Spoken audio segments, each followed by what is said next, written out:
好了，今天是第3天的学习了 Day 3 of learning. So today I watched about 10 minutes more of the first lesson. And for today, I didn't learn anything about Italian in particular because the video was really about learning principles. And there's one principle about immersion that I think is going to be useful for the sake of learning any language. So I took notes and I'm gonna record his principle of immersion. So he mentioned 2 types of immersion. So the first type, he says it's about passive immersion. So it's in your background. It's everywhere you go. So for example, when you are driving, put on some Italian sounds. When you are cooking, doing housework, that's the passive kind of immersion. And he recommended doing about 4 to 8 hours of those kind of passive immersion. And honestly, I don't think I even have 8 hours of a weekend time during the day.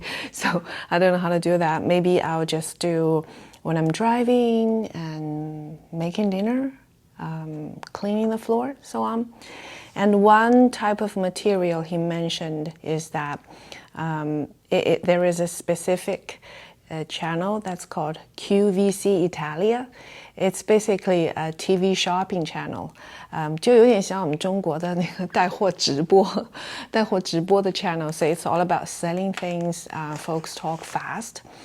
但是直播的时候，你知道有一个特点，就是它的那个语言信息量是特别大的，那个主播说话都很快的，所以that gives you a lot of information into your ears. And he says the more you listen, the more your brain will eventually know how to pick up the language. So that's passive immersion. The other type of immersion is active immersion.